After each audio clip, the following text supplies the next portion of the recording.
At our anniversary dinner, my husband stood beside his mistress, smirking as he handed me divorce papers. "Finally, I'm done with you, sweetheart," he sneered. "I'm upgrading now. Go find someone from your own low level." Laughter erupted around the table. I smiled, thanked them all, and what I did next made their laughter die midair. "I am upgrading now, so go find someone from your own low level." Those words came out of my husband's mouth in front of 40 people at what was supposed to be our 5th wedding anniversary celebration. He was standing beside a woman I had never met, holding divorce papers he had just placed in front of me like a restaurant menu, announcing to everyone present that I was being replaced. "Before we continue, I want to thank you for being here and sharing stories about strength, strategy, and reclaiming power. If you believe intelligence and patience can triumph over betrayal, please consider subscribing. It helps us reach more people who need these stories. Now let's see how everything unfolds." The room erupted in laughter. His colleagues, his business associates, even strangers who had been invited to witness my public humiliation joined in the entertainment. I sat there in my emerald dress, my hands folded calmly in my lap, and looked at the man I had spent 5 years supporting, building up, sacrificing for. Harrison thought this was his moment of victory, his grand declaration of freedom from a wife he had outgrown, his public claim to a better future with someone younger and prettier standing beside him like a trophy he had just won. What he did not know was that I had been expecting exactly this. Not the specific words or the theatrical cruelty, but the performance itself. Because 3 months earlier,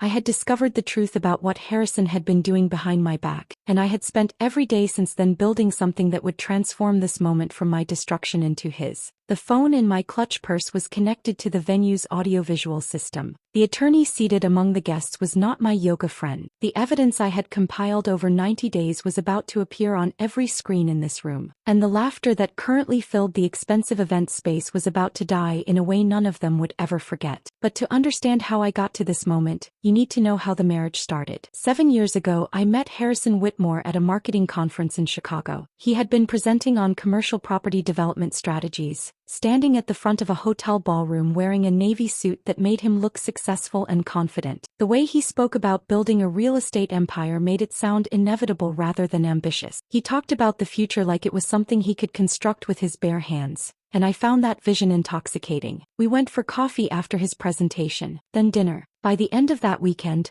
we had exchanged numbers and made plans to see each other again despite living in different cities. The long-distance phase lasted 6 months before Harrison relocated for a property development opportunity that brought him to my city. He said it was for work, but I like to believe I was part of the decision. When he proposed 2 years later at an upscale restaurant downtown, I said yes without a moment of hesitation. I believed we were building something together. That marriage meant partnership, mutual support, creating a life that reflected both our dreams and contributions. I threw myself into that partnership with everything I had. Harrison was launching his commercial real estate firm and I became more than his wife. I became his foundation. I introduced him to contacts from my marketing firm, people who trusted my judgment enough to take meetings based solely on my recommendation. Those introductions led to his first major property deal, the one that established his credibility in an industry where reputation determined whether you succeeded or failed. I managed our household so Harrison could focus entirely on building his business. I took on all the invisible labor that kept our lives running smoothly. The grocery shopping and meal planning, the bills and mortgage payments, the coordination with repair people and service providers, the social calendar management that ensured we maintained relationships with people who mattered for his career advancement. I hosted dinners for his business associates, transforming our suburban home into a space where deals could be discussed over wine and carefully prepared meals.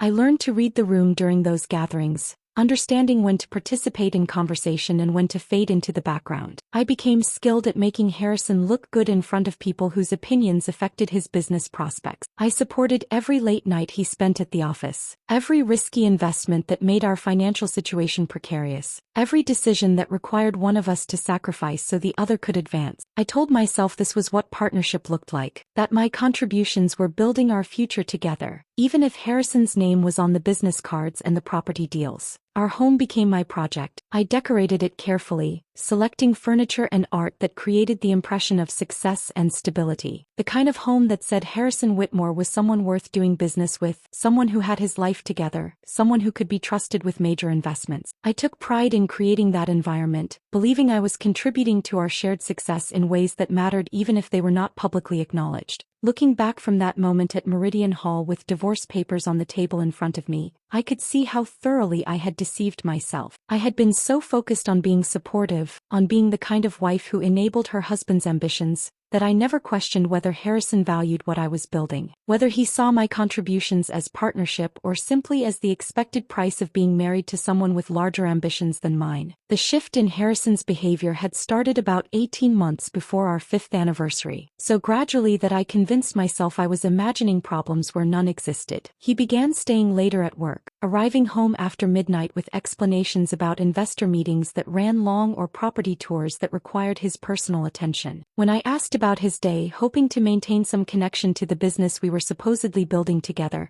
his answers became shorter and less detailed, like he was editing information rather than sharing his life with me. His phone habits changed dramatically. The device that used to sit casually on our kitchen counter while he showered became permanently attached to his hand, always face down on every surface, always locked with a password I did not know and had never asked for. When notifications came through during dinner, he would glance at the screen and smile in a way that suggested the messages were more interesting than our conversation. Our relationship conversations shrank to pure logistics: who would pick up groceries on the way home from work, when the mortgage payment was due, whether we needed to schedule a plumber for the leaking faucet in the guest bathroom. The emotional intimacy that had characterized our early years together disappeared entirely, replaced by the kind of polite distance you might maintain with a roommate whose company you tolerated but did not particularly enjoy. Physical intimacy followed the same declining trajectory. What had once been frequent became occasional, then rare, then essentially non-existent. When I tried to initiate connection, Harrison cited exhaustion from work stress. He mentioned the demands of closing a major deal that required all his mental energy. He suggested we were simply going through a difficult phase that would improve once his current projects were completed. I believed those explanations because believing them was easier than confronting what they might actually mean. I told myself that successful marriages required weathering challenging seasons, that ambitious men sometimes became consumed by work in ways that temporarily diminished their capacity for emotional connection, that my role as a supportive partner meant giving Harrison the space he needed to focus on building the business that would eventually benefit us both. I made excuses to myself constantly. I made excuses to my sister Emma, who started asking uncomfortable questions about why we never seemed happy anymore when we were together at family gatherings. I made excuses to our friends who noticed we no longer acted like a couple at social events, sitting on opposite sides of rooms and barely speaking to each other unless someone directly engaged us both in conversation. I was so determined to believe my marriage was fundamentally sound that I ignored every signal suggesting otherwise. Every late night that smelled like unfamiliar perfume, every weekend work emergency that took Harrison away from home for entire days, every unexplained charge on our credit card statements that I noticed but convinced myself had reasonable explanations I simply had not thought of yet. The anniversary invitation arrived 3 weeks before the party, delivered via email on a Tuesday morning while I was getting ready for work. Not as a text message from Harrison, not through a conversation over breakfast about planning something special for our 5th anniversary, but as a formal evite with professional design and calligraphy announcing a celebration at Meridian Hall, one of the most expensive event venues in our city. I stood in our bedroom staring at my phone screen, feeling something cold settle deep in my stomach. Harrison had not voluntarily planned anything for us in 3 years. Our previous anniversary had passed with takeout Chinese food and a greeting card I had purchased for myself and signed his name to because I could not bear marking 5 years of marriage with absolutely nothing. Yet here was an invitation to an elaborate party I knew nothing about, 40 guests I had not helped select, a venue I had not been consulted about, an entire evening orchestrated without a single conversation with me, despite the fact that I was supposedly the person being honored at this celebration. I scrolled through the guest list with growing unease. Harrison's business partners and colleagues dominated the names, people whose faces I could barely recall despite having met them at various work functions over the years. My sister Emma was included, which provided small comfort. A handful of mutual friends who would probably feel as uncomfortable as I expected to feel, watching whatever performance Harrison had planned. The realization hit me with absolute clarity. This was not about celebrating our marriage. This was about something else entirely, something that required an audience and formal planning and a venue expensive enough to make an impression on the people Harrison wanted to witness whatever he was preparing to do. That afternoon during my lunch break, I called Emma from my car in the office parking lot. She answered immediately, and I could hear the concern in her voice before I even finished explaining about the invitation. "Gemma, when a man who has not planned anything in 3 years suddenly throws an expensive anniversary party without consulting his wife, that is not romance," she said carefully. That is something else. You need to be ready for whatever he is planning to do in front of all those people." Her words articulated the fear I had been trying to suppress. I wanted to defend Harrison, to insist she was wrong, to maintain the illusion that my marriage was simply going through a rough patch rather than actively falling apart. But I could not make myself believe the excuses anymore. 3 weeks later, I would be sitting at Meridian Hall in an emerald dress, watching my husband announce our divorce to 40 witnesses while standing beside his mistress. But in that moment, sitting in my car with Emma's warning still echoing in my mind, I made a decision that would change everything. I was not going to be a victim. I was going to be ready. That decision to be ready rather than reactive carried me through the rest of the week. I moved through our house like someone inhabiting a space that no longer belonged to her, touching furniture I had selected and looking at photographs documenting a marriage that now felt like fiction. Harrison came and went with his usual detachment, barely registering my presence beyond logistical exchanges about schedules and household maintenance. Saturday morning arrived 3 weeks before the anniversary party. Harrison left at 6 for his routine at the downtown gym, the exclusive club he had joined 8 months earlier, claiming he needed to network with high-net-worth clients. I heard the front door close and his car pull out of the driveway while I was still in bed, pretending to sleep because our mornings had become exercises in avoidance rather than connection. I got up 30 minutes later and went downstairs to make coffee. My weekend ritual involved grinding beans fresh and using the French press Harrison had given me 3 years ago for my birthday, back when he still paid attention to things I liked. The kitchen was quiet except for the sound of water heating and beans grinding, familiar domestic sounds that felt strange now that I understood how thoroughly the foundation beneath them had cracked. His laptop was sitting open on the counter. Harrison never left his laptop open anymore. Everything had become password protected and private over the past 18 months. His devices treated like classified documents that required constant vigilance. Yet there it sat, screen glowing faintly in the morning light coming through our kitchen windows. I was pouring hot water over the coffee grounds when the notification appeared. A small pop-up in the corner of the screen that I could see clearly from where I stood. My hands stilled on the French press handle as I read the words that made time stop. Weekend away with Elle, Napa Valley Resort, confirm reservation. The dates displayed were for next month, Thursday through Sunday. 4 days at the romantic vineyard resort I had been suggesting we visit for 2 years. The place I had bookmarked on my computer and mentioned repeatedly while trying to find something that might restore what had been lost between us. Not with me. Someone who warranted a single initial rather than a full name, suggesting either careful discretion or the kind of casual intimacy where full names became unnecessary between people who knew each other well. I set down the French press with deliberate care, my coffee forgotten as I walked the 3 steps to where his laptop sat open and unguarded. The shower upstairs was still running. Harrison would be occupied for at least another 10 minutes, possibly 15 if he followed his usual routine. I should have closed the laptop, respected his privacy, walked away and convinced myself there was an innocent explanation for what I had seen. But my hands were already moving, already clicking on the notification to open the calendar application fully. The screen filled with entries I had never seen before. Weeks and months of scheduled appointments that told a story I had been refusing to acknowledge even as I lived inside it. Lunch with Elle appeared every Tuesday and Thursday at noon. Always during hours Harrison claimed to be meeting with investors or touring properties in neighborhoods too far away for me to casually visit. The entries stretched back through weeks of calendar history, a pattern so consistent it was clearly routine rather than occasional. Evening at Elle's place, populated most Thursday nights. The same evenings Harrison told me he was attending networking events with other real estate professionals,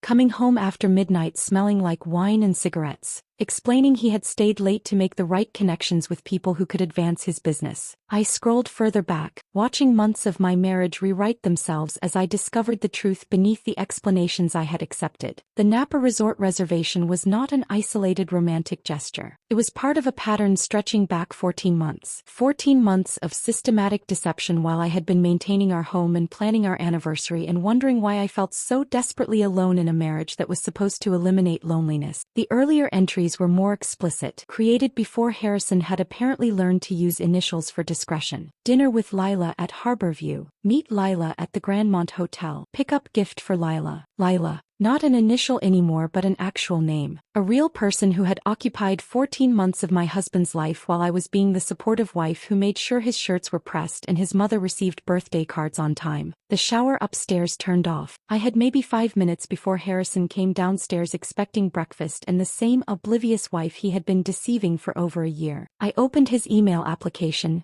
my hands moving faster now as adrenaline overrode the shock. The inbox loaded immediately because Harrison had not bothered to log out, confident in his privacy or perhaps just careless in his comfort with deception. The emails from Lila Vaughn were easy to find. They dominated his recent messages, dozens of them exchanged just in the past week. I clicked on the most recent thread and started reading. The messages were worse than the calendar entries because they contained actual words. Emotions expressed in complete sentences, a relationship that existed in detailed exchanges rather than just scheduled appointments. Lila Vaughn was 28 years old according to her email signature, a marketing director at Grandview Hotels, a luxury chain Harrison's company had partnered with for some mixed-use development project downtown. Her professional title sat beneath her name in clean sans serif font, creating cognitive dissonance between her corporate role and the intimate content of her messages to my husband. Cannot wait for Napa, baby. Finally a whole weekend without hiding. I am so tired of pretending we are just colleagues when we are together at work events. I want to be able to touch you without worrying who is watching. Harrison's response had come within minutes. I know, sunshine. Just a few more weeks. After the anniversary thing is handled, everything changes. No more hiding. No more pretending. Just us building the life we have been planning. The anniversary thing. He was referring to our marriage, our 5 years together, as a thing to be handled before moving on to his real life with someone else. I scrolled through more messages, each one revealing layers of a relationship that had clearly moved far beyond physical affair into emotional partnership. They had inside jokes, shared references to experiences I knew nothing about, plans for a future that included Harrison but somehow excluded his wife entirely. Harrison called her sunshine, the best part of his day, his reason for getting up in the morning, phrases I dimly remembered him using with me during our courtship, before they became casualties of familiarity and the comfortable routine of established marriage. But the truly devastating discovery was not emotional, it was financial. Buried in their email exchanges was a shared folder Harrison had given Lila access to,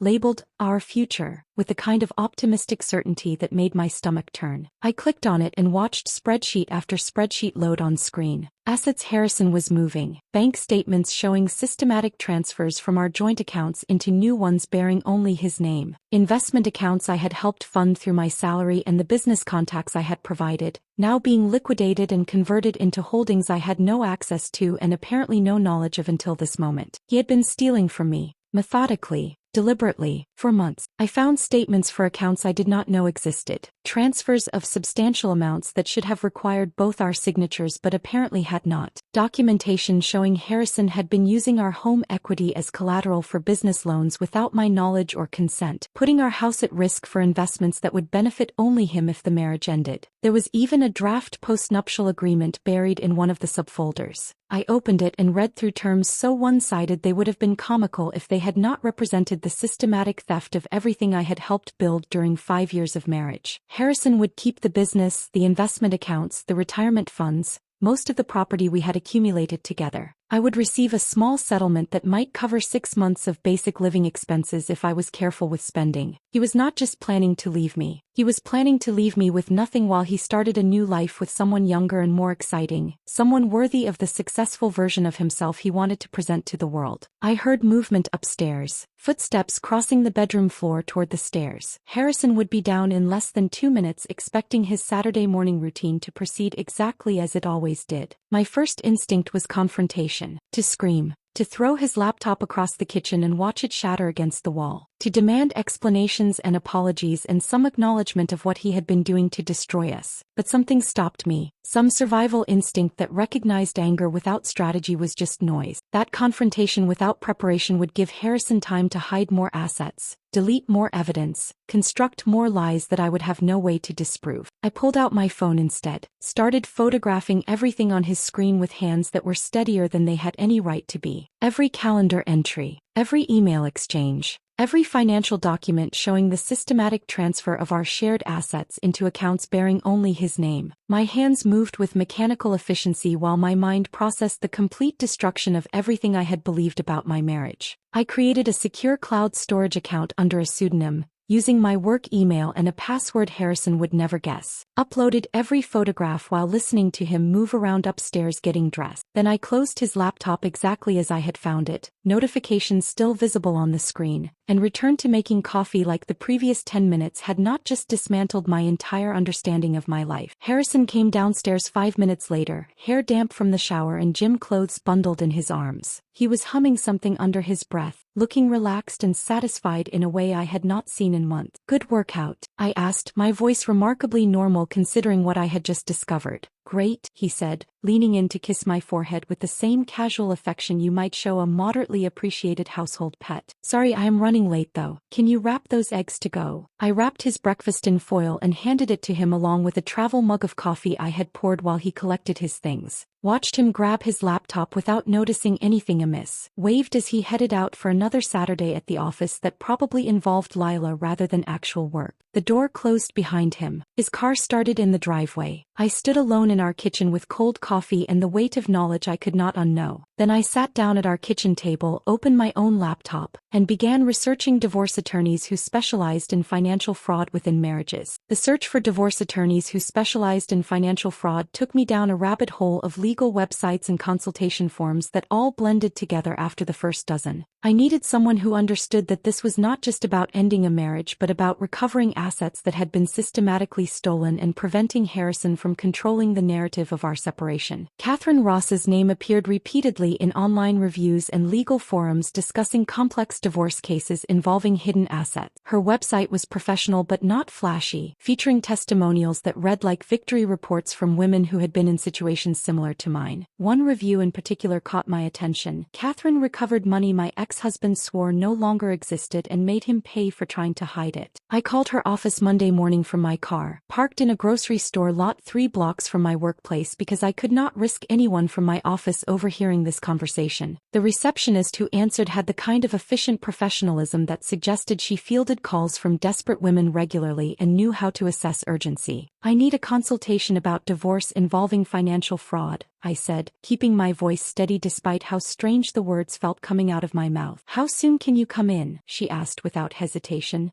"As soon as possible. Tomorrow afternoon at 2. Bring any documentation you have. Bank statements, emails, photographs, anything that supports what you are telling me." Tuesday afternoon found me walking into a steel and glass building downtown that screamed expensive legal expertise from the marble lobby to the elevator panels. Catherine's office occupied the 14th floor, and when I stepped off the elevator into a reception area decorated in calming neutrals, I felt simultaneously out of place and exactly where I needed to be. Catherine Ross was in her mid-40s, impeccably dressed in a charcoal suit that probably cost more than my monthly salary. Her handshake was firm, her office organized to the point of intimidating, and when she gestured for me to sit in her conference room, I noticed she had already pulled up a notepad and recording device. "Tell me everything," she said simply. I showed her the screenshots on my phone, walked her through the calendar entries and emails, explained the financial documents I had discovered showing systematic asset transfers. By the time I finished, 40 minutes had passed and Catherine had filled several pages with notes in handwriting so precise it looked typed. "Your husband," she said, looking up from her notepad with an expression that somehow managed to be both sympathetic and predatory, "is both dishonest and sloppy. That combination will be his downfall." She asked questions for another 30 minutes, drilling into details about our financial situation,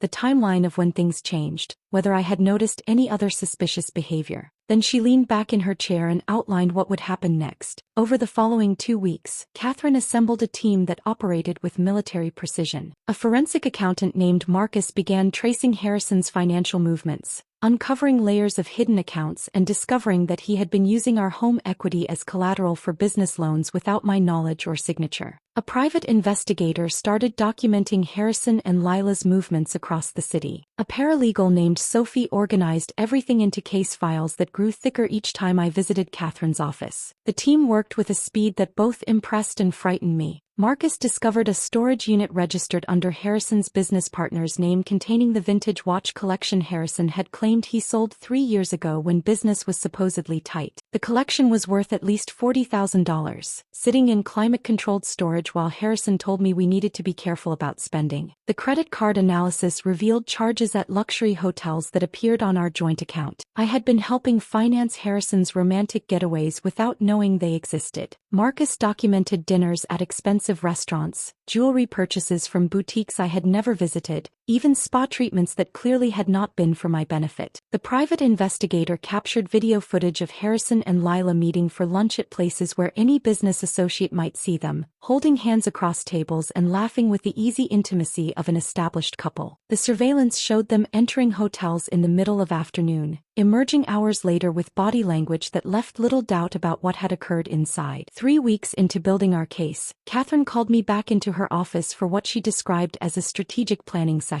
She had been reviewing Harrison's patterns and had noticed something significant about the timing and nature of the anniversary party. "He is planning something public," Catherine said, her expression serious in a way that made my stomach tighten. "The expensive venue, the guest list heavy with business associates, the formal invitations. This is not about celebrating your marriage. This is theater." She explained that men like Harrison did not just want to leave their wives. They wanted to be seen leaving, to be witnessed making what they considered an upgrade, to have their decision validated by people whose opinions mattered to their professional and social standing. "The anniversary party is not a celebration," Catherine continued. "It is a stage. He is going to do something there, and we need to be ready with a response that is equally public and far more devastating." Her assessment made terrible sense. It explained why Harrison had suddenly taken initiative to plan an elaborate event when he had not voluntarily organized anything for us in years. This was not about honoring our marriage. This was about positioning himself as the successful man finally free from the burden of a wife he had outgrown. Catherine drafted legal documents that could be filed immediately when the time came. She prepared evidence packages organized by category: financial fraud, marital asset dissipation,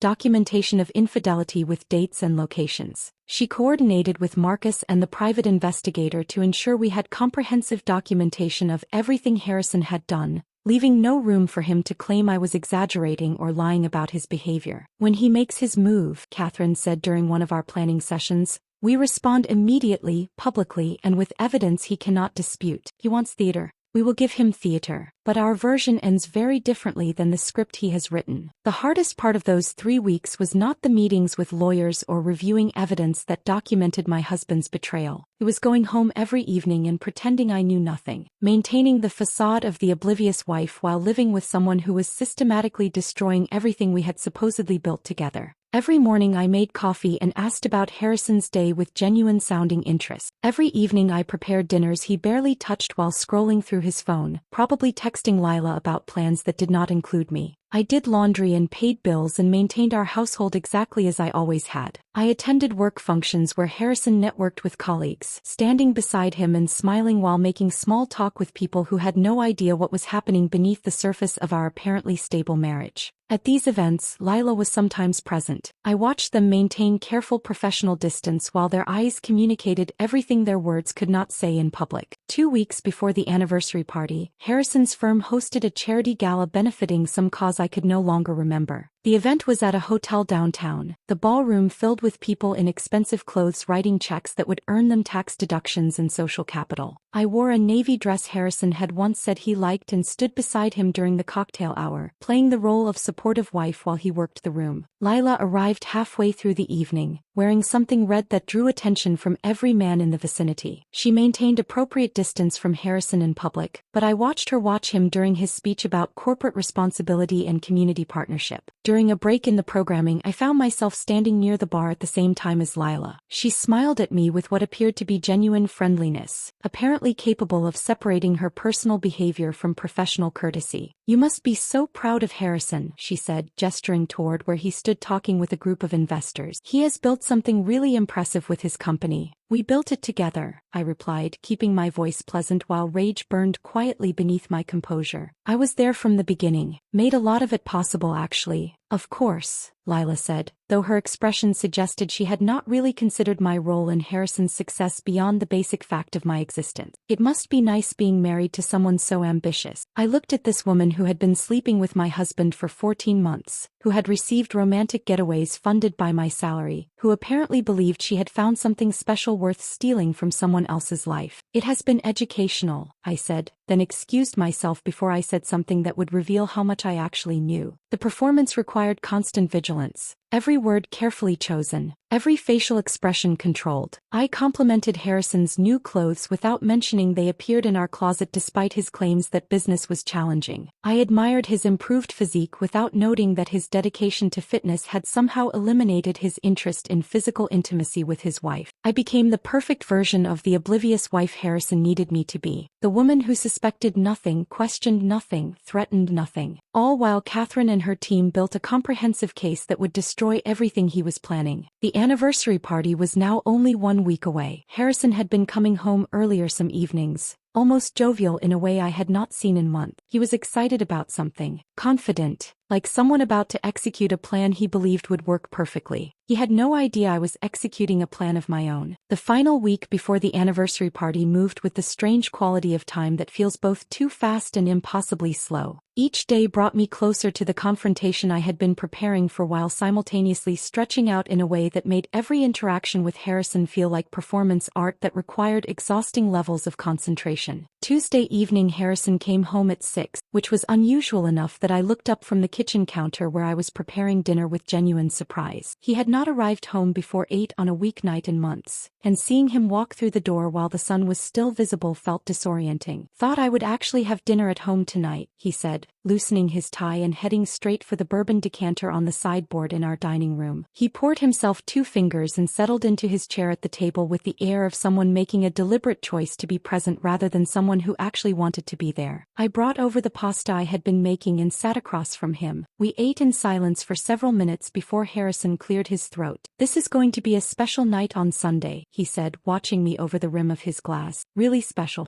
I invited everyone important. Your sister is coming, right?" "Emma will be there," I confirmed, keeping my voice neutral despite the cold weight settling in my stomach. "Good. That is good." He swirled his bourbon and I noticed his hand was not quite steady. Nerves or excitement, I could not tell which. "I want everyone there. Want them to see where we are, where things are going." The phrasing was careful, deliberately vague in a way that could mean anything depending on how you chose to interpret it. I played the role of supportive wife who assumed the best intentions. "It was thoughtful of you to plan something," I said, the lie tasting bitter even as the words came out smooth and genuine sounding. Harrison looked at me then with an expression I could not quite read. Guilt mixed with anticipation mixed with something that might have been a last flicker of doubt about whatever he had planned. The look vanished quickly, replaced by the confident mask he had been wearing for months. He went to bed early, claiming he had an important meeting in the morning. I stayed up late on the phone with Emma, who had become my lifeline through these final days of pretending. "How are you holding up?" she asked, her voice tight with concern. "I feel like I am holding my breath underwater," I admitted, "just waiting to surface but not sure I will make it." "You are stronger than I would be," Emma said. "I would have confronted him weeks ago, probably would have thrown his laptop through a window." I laughed despite everything. "Catherine says the key is patience. Let him think he has control so we can take it away completely when it matters most." "Catherine is brilliant and terrifying," Emma replied. "Remind me never to get on her bad side." We talked for another hour, going over details of Sunday evening. Emma knew her role, position herself where she could record everything on her phone, be ready to provide support if I needed it, and above all, do not react visibly no matter what Harrison said or did because any dramatic response from my side of the room would give him ammunition to claim I was unstable or vindictive. Thursday afternoon Catherine called an emergency meeting. Her voice on the phone carried an urgency that made my pulse quicken even before she explained why. "Marcus found something significant," she said. "Can you be at my office in an hour?" I left work early, claiming a dental emergency, and drove downtown with my hands gripping the steering wheel tighter than necessary. Catherine's conference room felt smaller than usual when I walked in, or maybe it was just the weight of whatever information was about to be shared.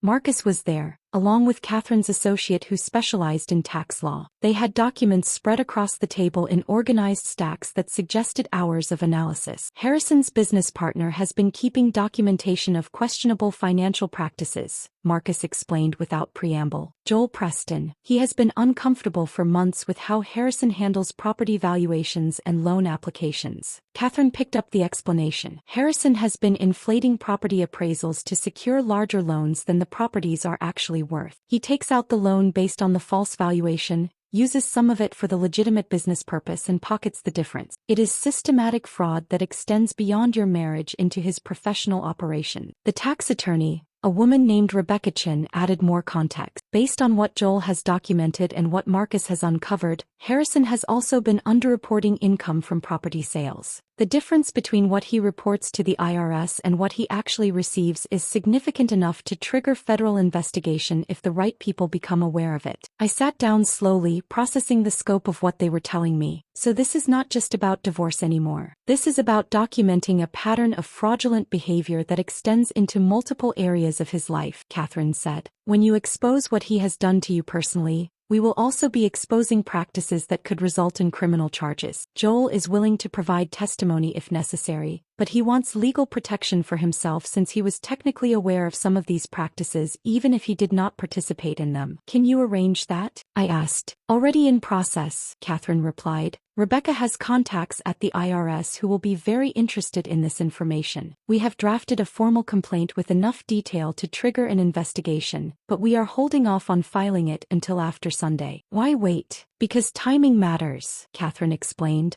If we file before the party, Harrison might get wind of it and change his plans. We need him to proceed with whatever he has orchestrated for Sunday evening. We need him confident and exposed. Then we hit him with everything at once. The personal betrayal, the financial fraud within your marriage, and the professional misconduct that threatens his entire business. The scope of what we were building felt overwhelming. This had started as documentation of an affair and asset concealment. Now it encompassed potential federal crimes and the destruction of everything Harrison had built professionally. You need to leave no room for doubt, Catherine said, reading my expression accurately. No space for him to claim you are a vindictive ex-wife exaggerating the truth. When you reveal what he has done, it needs to be so thoroughly documented that nobody, not his colleagues, not his business partners, not even his lawyers, can question the evidence. Friday afternoon I picked up the emerald dress I had ordered 2 weeks earlier from a boutique downtown. The silk was beautiful, the cut flattering in a way that made me feel powerful rather than decorative. Emma had come with me for moral support, and we were heading back to my car when my phone buzzed with a text from Harrison. Wear something nice tomorrow. I want you to look good for our guests. I showed the message to Emma, who actually threw her own phone across the interior of my car in frustration. He is unbelievable. He is going to publicly divorce you and he wants you to dress up for it. That is exactly what I need, I said, surprising myself with how calm I sounded. His arrogance is what makes this work. He is so confident I will comply with his expectations even as he destroys our marriage that he cannot imagine I might have plans of my own. Emma retrieved her phone from where it had landed near the passenger side floor mat. You are terrifying when you are strategic. Remind me never to cross you. That evening Harrison worked late again, or claimed to. I sat alone in our living room with a glass of wine, going through the evidence one more time on my laptop. Photographs of Harrison and Lila at restaurants. Video footage of them entering hotels. Financial documents showing systematic theft. Email exchanges revealing a relationship that had lasted 14 months while I was supporting his career and maintaining our household. My phone buzzed with a notification from an unknown number. The message was short and devastating in its casual confidence. Tomorrow is going to be perfect. Finally I can stop hiding. L. The text was clearly meant for Harrison. Lila had somehow gotten my number confused with his in her contacts. An easy mistake when two people's names were stored sequentially in a phone. She was excited about tomorrow. About whatever public declaration Harrison had planned. About finally stepping into the role she had been playing in secret for over a year. I forwarded the screenshot to Catherine without adding any comment. Her response came within minutes. Perfect. Keep that. We can use it. Saturday evening arrived with the quality of a Last Supper. Harrison came home early again, poured bourbon for both of us without being asked,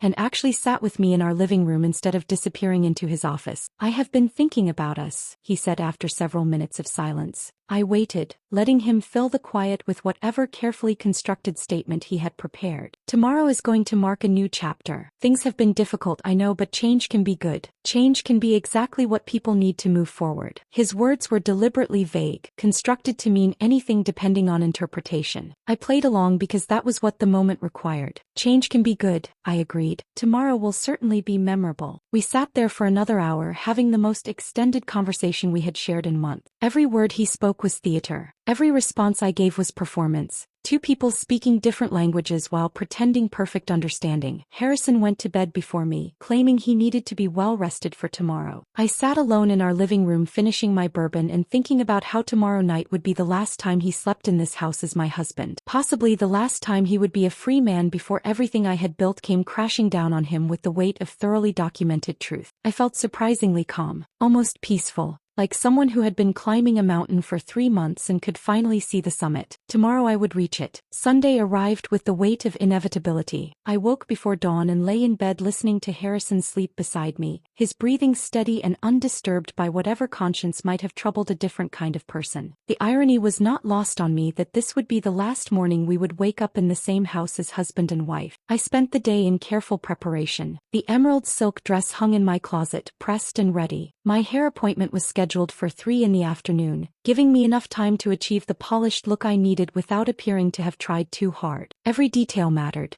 Every element of my appearance needed to communicate that I was someone who deserved respect, not someone who could be casually discarded in front of an audience. Harrison spent most of the day at his office, claiming last-minute preparations for the evening, though I suspected he was with Lila coordinating whatever performance they had planned. He came home at 4 to shower and change, passing me in the hallway with barely a word beyond confirming that he would meet me at the venue since he needed to arrive early to ensure everything was arranged properly. I was grateful for the solitude. It gave me time to center myself, to run through the plan one final time with Catherine over the phone, to prepare mentally for what was coming. At 6:30 I stood outside Meridian Hall alone. Emma had offered to arrive with me to provide moral support during those final moments before walking into whatever Harrison had orchestrated, but I had declined. I needed this moment to myself, needed to walk through those doors on my own terms, carrying the weight of what I knew and what I was about to do. The building was stunning in the evening light. Glass and steel rising above the harbor, floor-to-ceiling windows reflecting sunset colors across the water in shades of amber and rose gold. The kind of venue that screamed expensive taste and careful planning. Harrison had spared no expense, which was ironic considering the expense came from accounts that legally belonged to both of us. I checked my phone one final time. Catherine had texted an hour ago confirming she was already inside, positioned among the guests as my supposed friend from yoga class. Marcus was parked nearby in case we needed additional documentation beyond what Emma would capture. Everything was in place. Every piece of the counter-strategy we had built over 3 months was ready to deploy. I took a deep breath that did nothing to settle the adrenaline coursing through my system, smoothed the emerald silk of my dress, checked my reflection in the building's glass exterior, and saw a woman who looked far more composed than she felt. Then I walked through the entrance with my head high and my expression carefully neutral, every inch the devoted wife arriving to celebrate her anniversary, completely unaware that her marriage was about to end in front of 40 witnesses. The first thing I noticed was Lila. She stood beside Harrison near the entrance to the main event space, greeting guests as they arrived like this was her party, her celebration, her right to play hostess at an event supposedly honoring my marriage. The audacity was breathtaking. She wore red, a dress that probably cost what I earned in 2 months, the kind of designer piece that communicated wealth and taste in equal measure. Her hair was styled in loose waves that looked effortlessly romantic but had probably required hours with a professional stylist. Her makeup was flawless, camera-ready, perfect for whatever photographic documentation Harrison expected this evening to generate. She looked like success, like youth, like everything I apparently was not in Harrison's estimation of what he deserved. Harrison saw me before I reached them. His expression shifted through several emotions in rapid succession, too quickly for me to identify each one individually. Surprise maybe, or guilt, or possibly just the discomfort of seeing someone you are about to publicly destroy looking unexpectedly composed and beautiful. "Gemma," he said, my name sounding foreign in his mouth after months of casual disregard. "You look beautiful." "Thank you," I replied with perfect politeness. "The venue is stunning. You did an excellent job with the planning." I turned to Lila and extended my hand with the same gracious courtesy I would show any hostess at an event. "I do not believe we have been formally introduced. I am Gemma." She took my hand with a smile that contained sympathy, actual pity for the woman she had been betraying for 14 months. "Lila Vaughn,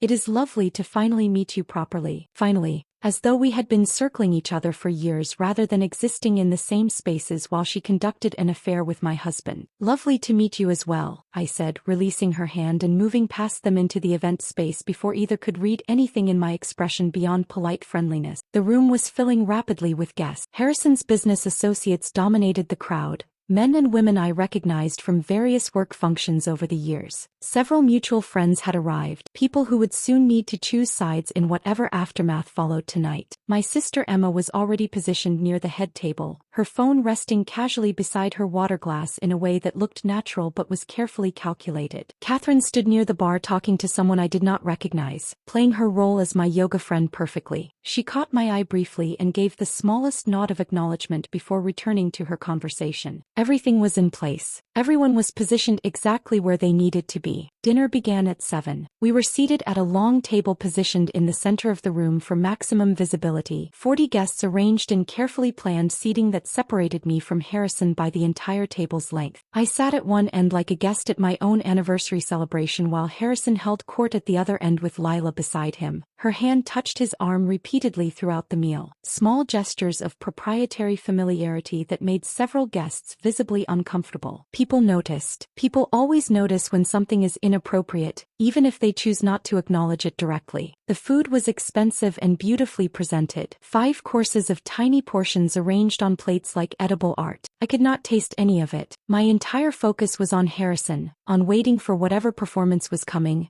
on preparing myself to execute the response Catherine and I had planned. Conversations around me were superficial. Business talk and observations about the view and compliments on the floral arrangements. I participated with polite engagement that looked like normalcy while my mind ran through every step of what was about to happen. Between the 4th and 5th courses, I noticed Emma pull out her phone and position it on the table with the screen facing toward Harrison's end of the room. Recording mode activated, though the angle looked casual enough that no one would question it. Catherine did the same from her position several seats down, both phones capturing different angles of whatever was about to unfold. Then Harrison stood. The room went quiet immediately with the kind of attention successful men command without effort. "Thank you all for celebrating this special evening with us," he began, his voice carrying across the space with practiced confidence.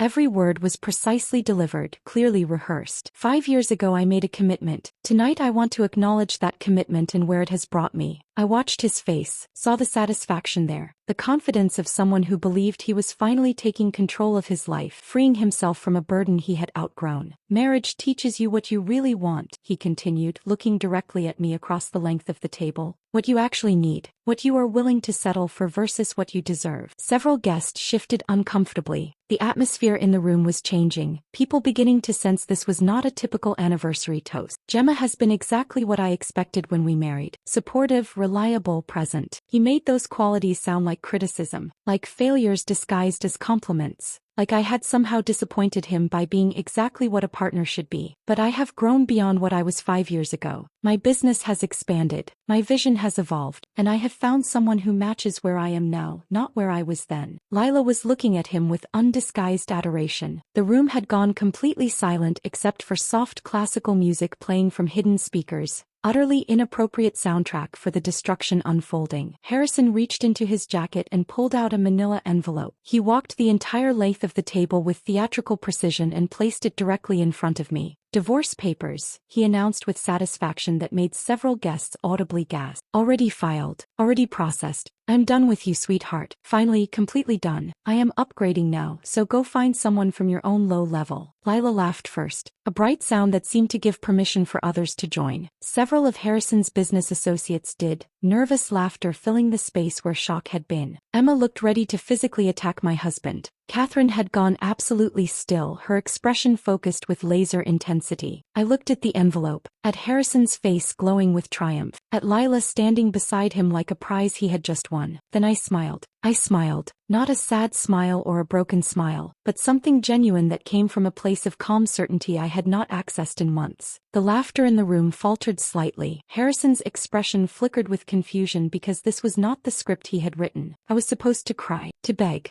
to make a scene that validated his decision and made him look like the reasonable party finally escaping an inadequate wife. I picked up the manila envelope slowly, deliberately, opened it with hands that were steadier than they had any right to be given the adrenaline coursing through my system. The divorce papers inside were exactly as expected, already processed and filed as Harrison had announced. Everything designed to make this moment irreversible and public. I read through the first page with the kind of careful attention you might give a restaurant menu. Then I looked up at Harrison with an expression I had been practicing for weeks in front of my bathroom mirror. "Thank you," I said quietly. but in the silence that had fallen over the room, my voice carried perfectly to every corner. Truly, thank you for this gift. Harrison's confidence wavered visibly. This was not the response he had anticipated. Several guests exchanged confused glances, uncertain about what was happening or how they were supposed to react. I stood, smoothed the emerald silk of my dress with deliberate care, and reached into my clutch purse. My phone emerged, held in a way that made several guests lean forward with curiosity about what I might do next. Since we are sharing important documents tonight, I said, my voice steady and carrying across the room with unexpected authority, I have something too. A little anniversary surprise of my own. I had arranged access to the venue's audiovisual system that afternoon, claiming I wanted to prepare a sentimental photo montage as a surprise for Harrison. The staff had been helpful, even showing me how to connect wirelessly to the large screens positioned around the room. My phone connected on the first attempt. The screens flickered to life. What appeared was not a sentimental photo montage celebrating marital happiness. It was Catherine's carefully edited video compilation, opening with simple text on a black screen. What Harrison did while Gemma planned their anniversary. The soundtrack was dramatic and cold, something classical that made the entire production feel like a documentary rather than personal revenge. I had left the music selection to Catherine, who had chosen perfectly. Then came the photographs Marcus had captured over 3 weeks of surveillance. Harrison and Lila entering hotel rooms in the middle of afternoon. Timestamps were visible in the corner, showing dates and times that corresponded exactly with hours Harrison had told me he was touring properties or meeting with investors. Harrison and Lila having lunch at expensive restaurants. His hand on hers across white tablecloths. Their body language unmistakably intimate in ways that transcended professional interaction. Harrison and Lila at his exclusive gym working out side by side. Video footage showed them leaving together, getting into her car, driving to her apartment building. Text message screenshots appeared next. Conversations where Lila called him, my future, and Harrison responded with promises about their life together once he handled the Gemma situation. The footage was damning not just because it proved infidelity. It showed a relationship conducted in public places where anyone might have seen them. It suggested either remarkable arrogance or complete confidence that I would never discover the truth. The room was absolutely silent except for the music and the sound of my video playing across multiple screens. Every guest was forced to watch from whatever angle was closest to them. There was no escaping it. Harrison's face had gone from triumph to shock to something approaching horror. He was watching his private relationship exposed in front of everyone he had invited to witness my humiliation. The irony was not lost on me, and I suspected it would not be lost on him either once the initial shock wore off. Lila had gone pale, one hand pressed to her mouth as though she might be sick. But the photographic evidence was only the opening act. The video transitioned smoothly to financial documents, bank statements showing Harrison's systematic transfer of assets from our joint accounts to ones bearing only his name, spreadsheets detailing the liquidation of investments I had helped fund through my salary and business connections, credit card charges for hotels and romantic dinners and jewelry, all charged to our shared accounts. The screens displayed documentation of the storage unit containing his vintage watch collection he had claimed was sold years ago when business was tight. The hidden accounts he had opened using our home equity as collateral without my knowledge. The draft postnuptial agreement so one-sided it demonstrated either legal incompetence or complete contempt for my contributions to our marriage. Several of Harrison's business associates were leaning forward now, reading the financial documents with the attention of people who understood exactly what they were seeing and recognized the legal implications. Then came the final piece, the evidence Catherine had saved for maximum impact. A letter from the Internal Revenue Service. Official letterhead, proper seals, signatures from actual federal officials Catherine had contacted through her network of legal connections. The letter outlined an investigation into Harrison's company for tax fraud related to unreported income from property sales. Income he had concealed not just from me but from federal authorities. The document detailed potential charges that could result in significant fines and possible criminal prosecution. 40 guests sat in absolute silence watching a successful man's reputation disintegrate in real time across multiple screens. Watching private financial crimes become public record. Watching what they had thought was a simple divorce announcement transform into evidence of systematic betrayal and fraud that extended far beyond marital misconduct. When the screens finally went dark, the silence was total, broken only by the sound of someone crying. Lila, I realized, her mascara was running in dark streams that destroyed her carefully constructed appearance. Her face had crumpled as she understood that her career and reputation had just been demolished along with Harrison's. I walked the length of the table slowly, deliberately, holding a second set of papers I had been carrying in my purse all evening. Harrison stood frozen, unable to speak or move. His face had gone from its earlier flush of triumph to a pale shade that suggested genuine shock. "You wanted to upgrade," I said, looking directly at him.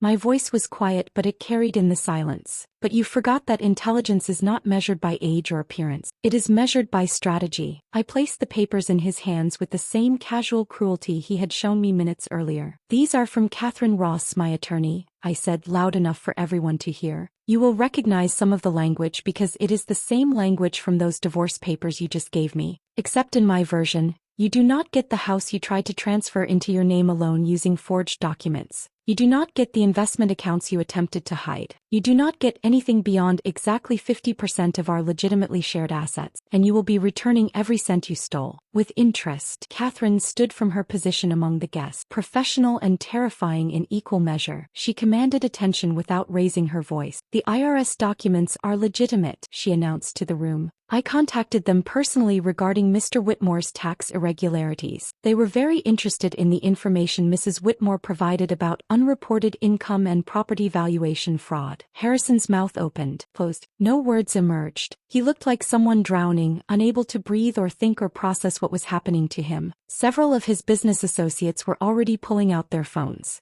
I could see them typing rapidly, probably calculating how quickly they could distance themselves from someone under federal investigation. Professional relationships built over years were dissolving in real time as people made immediate decisions about association and liability. I turned to Lila, who was still crying silently beside Harrison. "Your employer received an interesting package this afternoon," I said, my voice carrying the same quiet authority. "Video evidence of an employee engaging in a romantic relationship with a business partner's spouse while using company resources to facilitate that relationship. Company hotels for personal use. Company expense accounts for romantic dinners. Company time for personal appointments. I believe they call that misappropriation of corporate assets." Lila made a sound somewhere between a sob and a gasp. Her company had strict policies about ethical conduct. Her career, like Harrison's reputation, was collapsing in the moment. I looked at the 40 guests, many of whom were now recording this scene on their phones just as they had recorded what they thought was my humiliation minutes earlier. "Thank you all for witnessing this," I said. "Your presence makes everything documented, public, and very permanent." I picked up my clutch purse, nodded to Emma and Catherine, who stood immediately to join me. Then I walked out of Meridian Hall with my head high and my dignity intact, leaving behind 40 stunned guests, a weeping mistress, and a husband whose life I had just systematically demolished using nothing more than patience, evidence, and the strategic application of truth. The glass doors of Meridian Hall closed behind us with a soft hydraulic hiss that felt final. The evening air was cool against my face after the climate-controlled interior of the venue, and I realized I was shaking slightly now that the performance was over and adrenaline was draining from my system. Emma linked her arm through mine immediately, her grip firm and grounding. Catherine walked on my other side, already pulling out her phone with the efficient movements of someone who had more work to do despite the late hour. We had left Harrison standing in that room full of people who were already calculating their distance from him. Left him holding divorce papers that would strip away everything he had tried to steal. Left him with federal investigation documents that transformed this from personal betrayal into potential criminal prosecution. Behind us, through the glass walls of the building, I could see movement inside the venue. Guests were standing now, clustering in small groups. Some were clearly leaving, gathering coats and purses and heading for exits. Others remained, probably discussing what they had just witnessed with the kind of fascinated horror people reserve for spectacular disasters they are grateful not to be experiencing personally. "That was the most incredible thing I have ever witnessed," Emma said once we reached her car in the parking structure. Her voice shook slightly and I realized she had been holding tension for hours, playing her role as silent supporter while recording everything on her phone. "Gemma, that was perfect. Everything was absolutely perfect." I leaned against her car and let out a breath I felt like I had been holding for 3 months. "I need to not go home tonight. I cannot face that house right now." "You are staying with me," Emma said immediately, "for as long as you need. I already made up the guest room before I left for the party because I figured you would not want to go back there tonight." Catherine finished whatever she was typing and looked up at both of us. "He will try to contact you," she said, her tone matter-of-fact. "Probably within the hour. Angry first, demanding to know how you could do this to him. Then pleading, asking you to fix what you just did to his reputation. Do not respond to anything. Not texts, not calls, not emails.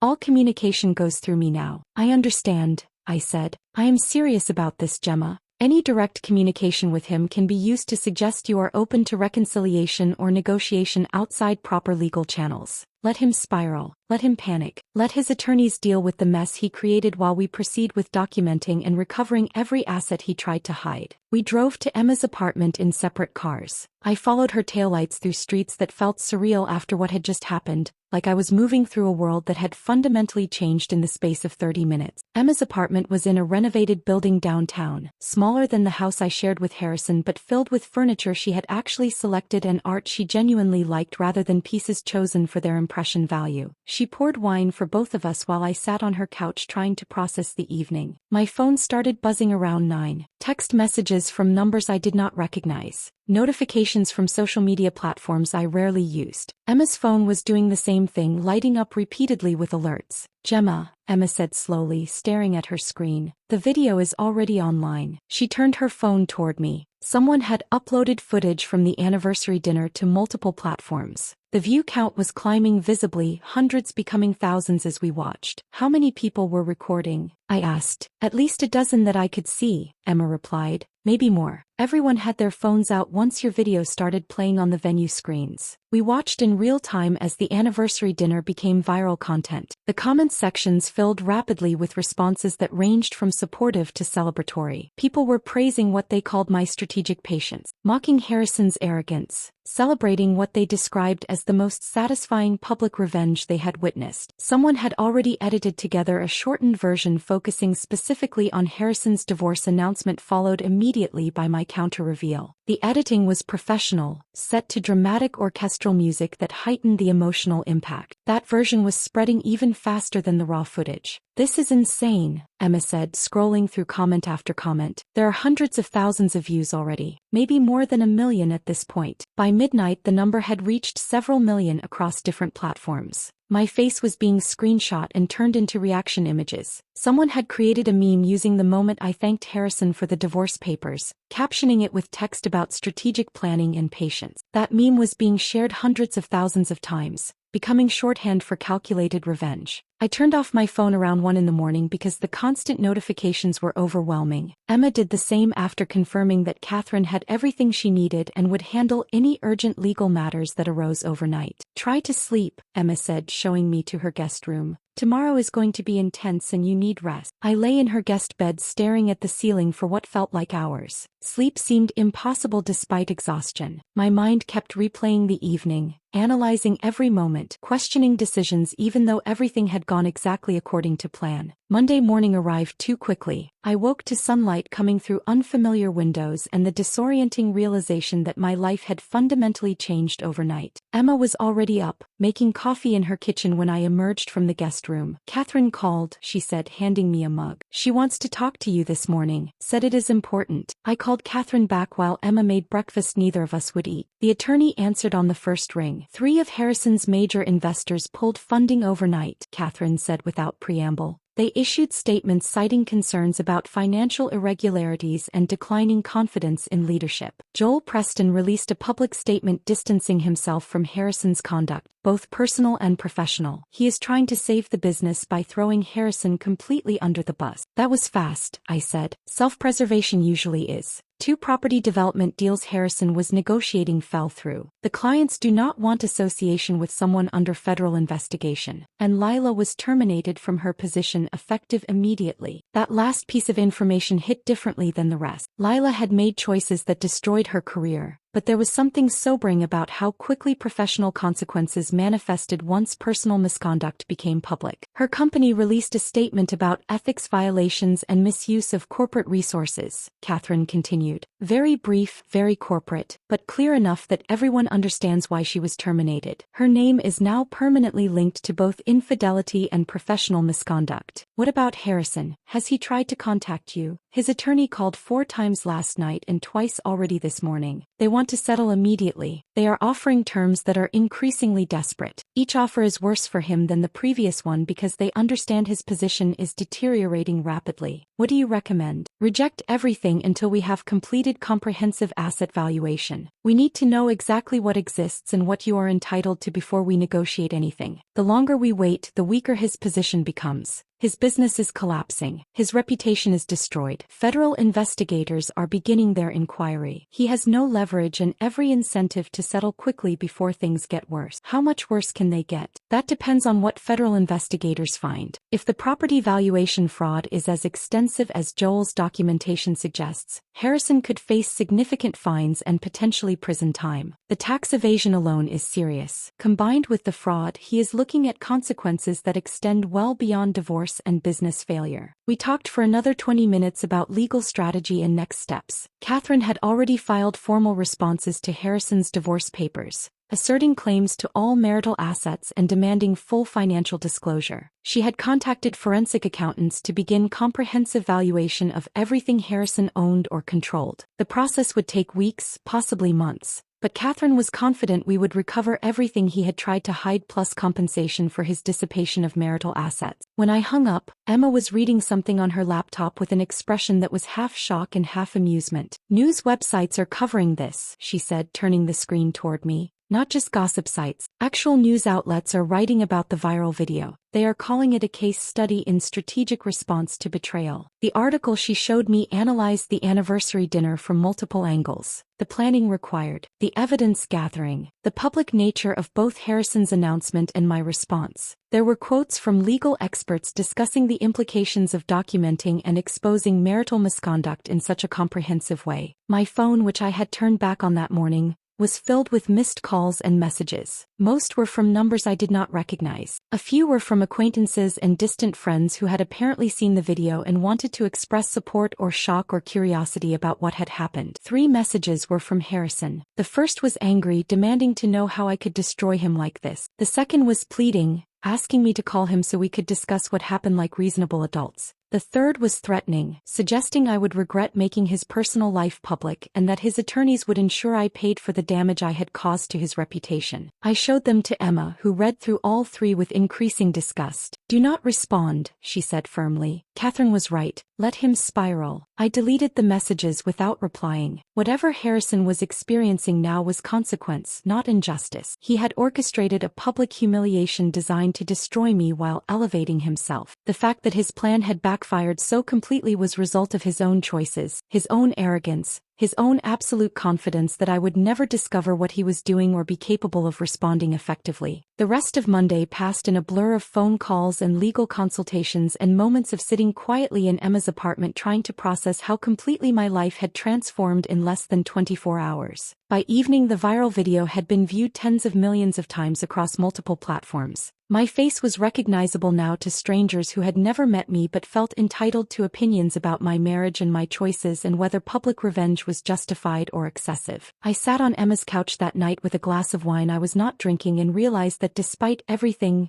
despite the viral attention and the legal battles ahead and the complete destruction of the life I had been living, I felt something I had not experienced in 18 months. Relief. Relief settled over me that Monday evening in Emma's apartment, but it was complicated relief, the kind that comes with recognition that while one chapter had ended, the aftermath would require navigation through territory I had never experienced before. The divorce proceedings began formally the following week. Catherine filed comprehensive responses to Harrison's papers, asserting claims to every marital asset and demanding full financial disclosure with documentation requirements that would take his attorneys weeks to compile. The process was methodical and exhausting, involving depositions and document production and endless meetings in Catherine's conference room reviewing financial statements and property records. Harrison's attorney tried multiple approaches to expedite settlement. Each offer was more desperate than the last, reflecting his client's deteriorating position as business partnerships dissolved and federal investigators expanded their inquiry into his financial practices. Catherine rejected every proposal, insisting we would not negotiate until we had complete understanding of every asset Harrison owned or controlled. The proceedings took 3 months to finalize. Judge Margaret Chin, a woman in her early 60s with a reputation for no-nonsense adjudication of complex marital disputes, presided over our case with efficiency that suggested she had seen variations of this story countless times throughout her career. Harrison's attorney attempted to argue that the viral video had created prejudice that made fair proceedings impossible. That public opinion had turned so decisively against his client that objective evaluation of asset division could not occur. Judge Chin shut down that argument with a single sentence that Catherine would later tell me she wished she could frame. Your client damaged his own reputation through systematic fraud and public cruelty.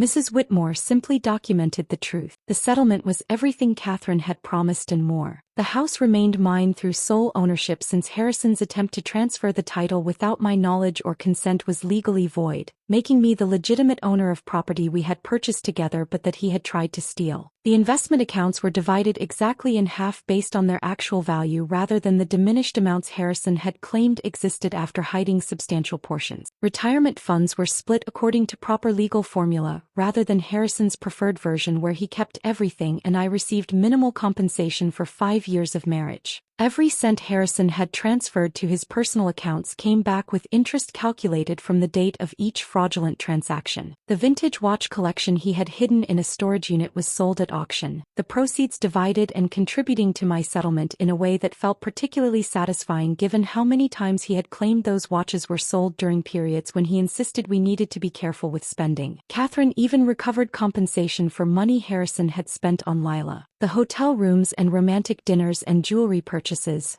all charged to our shared accounts, were classified as dissipation of marital assets. Harrison was required to reimburse me for his affair expenses, effectively making him pay twice for the relationship that had destroyed our marriage. The final settlement amount was substantial enough that I could pay off the remaining mortgage on the house and still have significant savings, financial security I had not experienced in years while Harrison was systematically stealing from accounts I had helped build. But I did not keep the house. The building held too many memories of a marriage that had slowly suffocated me. Instead, I sold it and used the proceeds to move into a penthouse apartment in the Arts District downtown, a space that felt like liberation made physical. 8 months after the anniversary dinner, I stood in my new apartment with floor-to-ceiling windows overlooking the harbor. Meridian Hall was visible in the distance, glass walls reflecting afternoon sunlight. The venue had become a landmark in my personal geography, the place where I had reclaimed my life and demonstrated that quiet patience could be more devastating than dramatic confrontation. I decorated the space according to my own taste rather than compromising with someone else's preferences or selecting pieces designed to impress business associates. Art I genuinely liked rather than art that looked expensive. Furniture that served function and provided comfort rather than making statements about success and status. My career had transformed in ways I never anticipated. The marketing firm I worked for promoted me to creative director 3 months after the video went viral. My boss explained the decision by noting that someone capable of orchestrating such comprehensive strategic communication clearly possessed valuable professional skills that the company wanted to utilize and retain. The promotion came with a 40% salary increase and creative authority over major client campaigns. For the first time in years I was earning money that was unambiguously mine, unconnected to Harrison's aspirations or expenditures or his constant criticism that I was not ambitious enough or successful enough or simply enough. I adopted a cat named Justice because Emma suggested it and the irony appealed to me. An orange, imperious creature entirely uninterested in performing emotional labor for anyone's benefit. He spent his days positioned in patches of sunlight coming through the apartment windows,